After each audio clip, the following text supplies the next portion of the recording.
Now, the BJP continues to mount its attack where the Congress manifesto is concerned. You just heard a short while ago the Prime Minister in Bengal, and now the Home Minister Amit Shah also bolstering the BJP's offensive on the Congress manifesto. Amit Shah asking why will country run as per Sharia.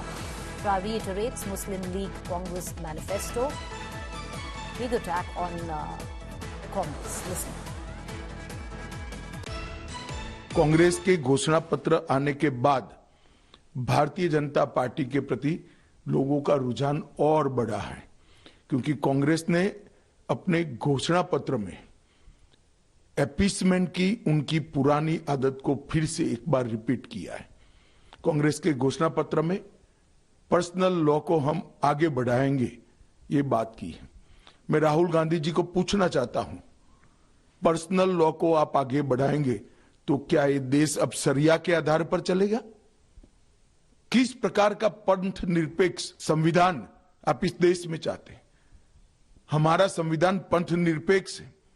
देश के कानून धर्म के आधार पर नहीं बन सकते।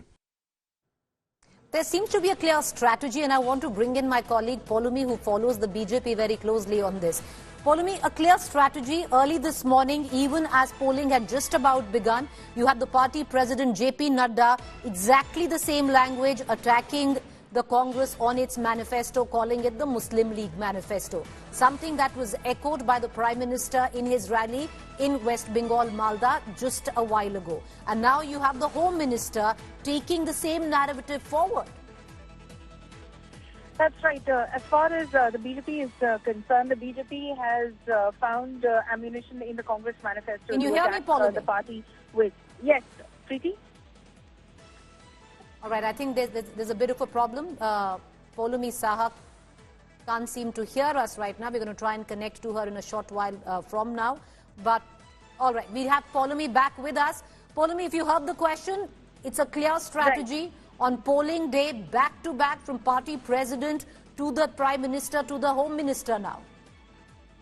That's right. The BJP, in fact, has been using this narrative against the Congress party. You know, the whole angle concerning wealth redistribution, concerning appeasement of minorities, especially Muslims, concerning inheritance tax, a statement which was made by Sam Pitroda, and that the Congress has distanced itself from, but the BJP has latched on to it. So the BJP, of course, is, pushing the narrative as far as the electorate is concerned, that the Congress party is working towards appeasing only one section of the population, one community alone, and their entire manifesto, as was earlier said by the Prime Minister, has the imprint of the Muslim League, which has been challenged by the Congress party, by the Congress president himself, saying which part of it reflects the Muslim League's contribution or an imprint of the Muslim League. Remember, it is interesting that, the Home Minister, of course, refers to the same. He refers to whether the country he's asked will run as per Sharia law, so advocating for personal laws and not one common civil code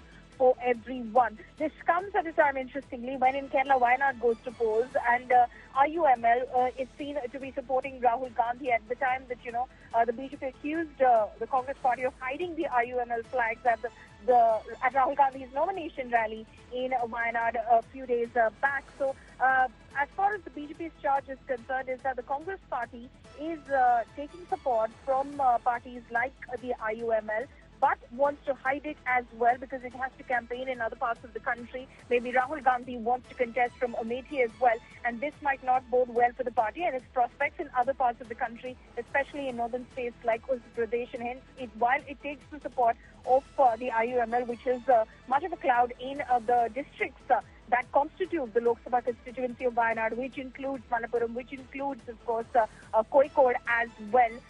It doesn't want to showcase the same elsewhere. So the BJP's narrative at this point of time, it's interesting that Amit Shah is referring to the Muslim League and to Sharia law at a time, like I say, when Wayanad goes to polls today. All right, appreciate you joining us, Polumi. We're going to come back to you for more. My colleague Polumi getting us the latest. But let's quickly now cut across for a moment to JP Nadda, the party president, speaking a short while ago. अप्रैल 2009 में फिर से मनमोहन सिंह ने मुंबई में press conference के दौरान एक प्रश्न के जवाब देते हुए फिर अपने बयान को सही ठहराया और कहा कि माइनॉरिटीज का खासकर मुस्लिमों को प्रायोरिटी मिलनी चाहिए और उनको संसाधनों, देश के संसाधनों पर पहला हक होना चाहिए। सच्चर कमेटी की रिपोर्ट के माध्यम से गलत बयानी की गई और मुसलमानों की हालत दलितों से भी खराब है, ये कहा गया। मतलब यह है कि कांग्रेस पहले से ही आधार बना रही थी कि येन केन प्रकारेण मुस्लिम को एससी अनुसूचित जाति घोषित कर मुसलमानों को एससी आरक्षण की वैधता दिला दी जाए। कांग्रेस की एससी, एसटी और ओबीसी के अधिकारों पर डाका डालने की यह आदत बहुत पुरानी है। All right, now the center of the controversy has been the former Prime Minister of India, Dr. Manmohan Singh. You had JP Nadda raking up this reaction of Dr. Manmohan Singh from 2009. I did not say the same thing. I said minorities, particularly the Muslim minorities, if they are poor, they have prior claims on the resources of the country. I used the word all for all minorities, and I added for layer, particularly Muslim minorities, if they are poor, they have a prior right on the resources of the country. I stand by that.